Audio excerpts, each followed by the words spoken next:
Tim Gunnion's blogs.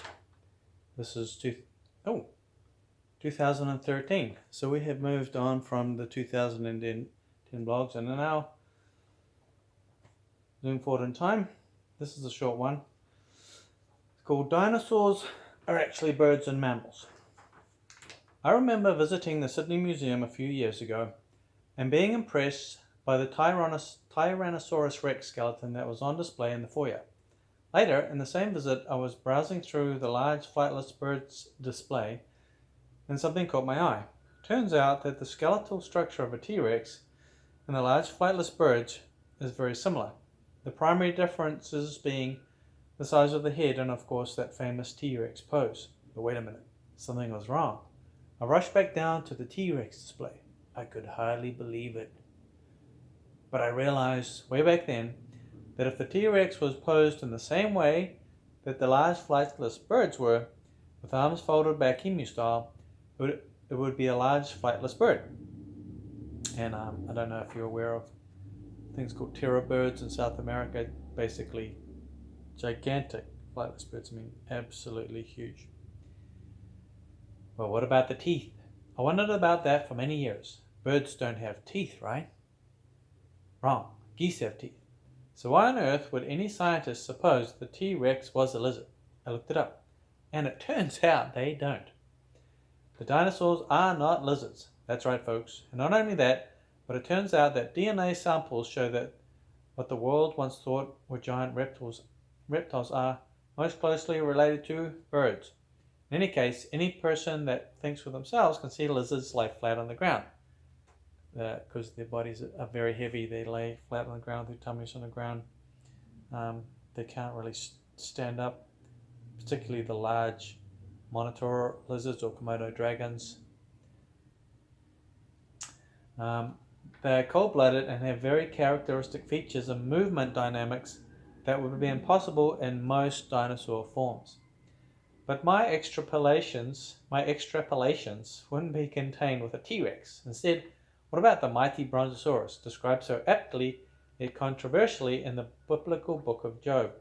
Actually, there's nothing really controversial about it. If you read in the book of Job, you'll see a very good description of the Brontosaurus, or what was called the Brontosaurus, even describing it living in the swamp. Now, that part of the book of Job, I believe, is actually God speaking. So this is something that God has seen and is describing, I believe, to Job, if I remember rightly, which means that human beings, after the flood, when presumably the book of Job was written, because it does talk about some of the Middle Eastern kingdoms at that time in the book of Job. So this could be God describing something that doesn't exist anymore. Not sure on that one, but nonetheless, there is a dinosaur description in the book of Job.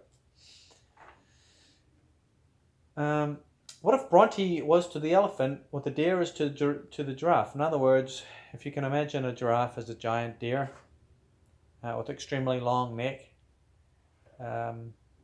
perhaps a giraffe is an adapted form of a deer or some sort of herd animal, right? Eats grass.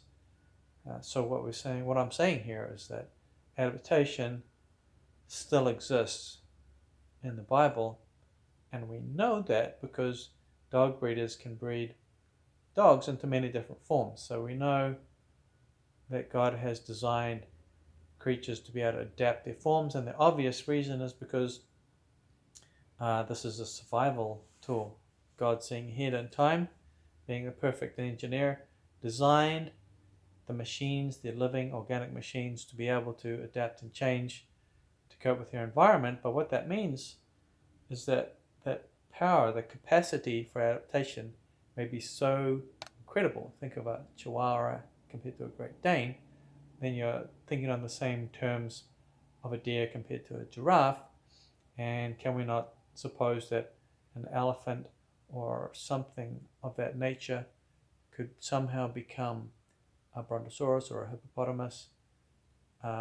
Which, by the way, early when I was 16, I read a version of I read the Bible, and underneath in the commentary of the book of Job, because I knew I was reading about a dinosaur here, it said this either describes a crocodile or a hippopotamus. Okay, that's ridiculous. It's describing a dinosaur. In any case, what if a Triceratops is a breed of rhino? And I write here, we'll look more into this next time. Until then, don't presume anything. This is written in the fall of 2013. So another thing I thought about recently, and I have updated this blog yesterday. Now it says in the Bible, God took 2 and 2 of every kind, which means there was a male to each female. And then that there was, I think, 2 pairs, which is 4 of the unclean, and 7 pairs, which is 14 of the clean animals. Each 2 and 2, and they moved 2 and 2 into the ark, so they were paired. Just makes sense. This is for breeding, to make sure they can go forth and multiply on the earth as God commands them to. Also important to remember that the ark, as described, with 3 levels. So initially I thought they couldn't have a giraffe, fully grown male giraffe on the ark because it's 15 feet tall. Each level would be about 12 feet if they were even, but if they weren't even, you could have a larger level for taller animals. The lower level with grain could have just been very low, just 6 feet to fit a human in, and so forth. So technically you could have a larger, taller animal, even a brontosaurus, I suppose. I mean, I once heard a creationist say you could have a baby dinosaur.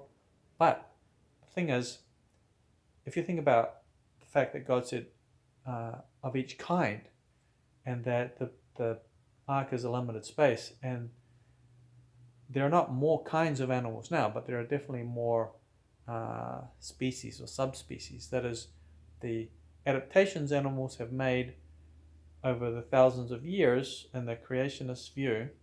I'm a creationist.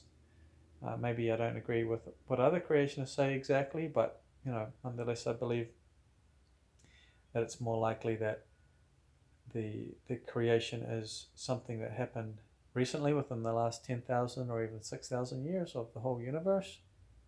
And therefore, the kinds of animals that are on the ark might not have been what we call dinosaurs today, because dinosaurs may be adapted forms of other basic, more the progenitors, that is, of the animals we see today.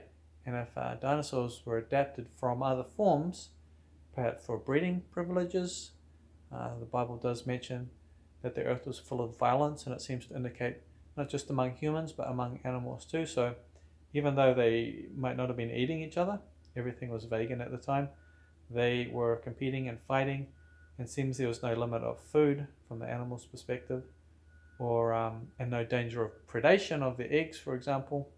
The animals, giant birds, could grow as big as they like, especially in the hothouse pre-flood environment when you had an overhead ocean. So there was no limits, no danger to the young. Therefore, they could grow extremely massive without any penalties in terms of getting food or having to hunt other animals, because they ate everything, vegetables, grasses, and so on, which scientists also believe about dinosaurs.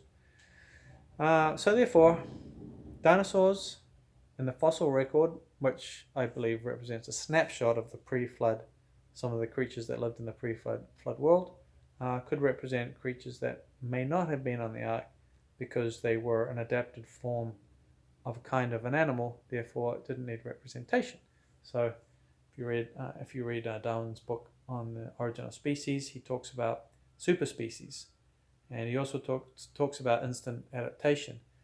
Instant adaptation, which he believed in, which is where creatures changed instantly according to their environment, not necessarily in ways you can see, but internal changes, which has subsequently been proven, was not included immediately in scientific discussions about Darwin's idea, because it makes the idea of long periods of time necessary for evolution to happen redundant.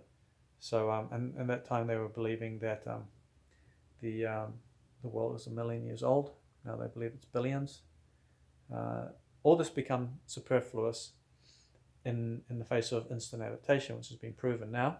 However, presumably because it's so indoctrinated, this evolutionary idea with people, that just like when the Catholic Church finally revealed the Bible, even though pretty much everything in the practice of that religion contradicts the New Testament, the Old Testament, people carry on believing it because it's just a habit, or it's indoctrination, or it's the culture of the society. So just some extra points there since then. So till next time.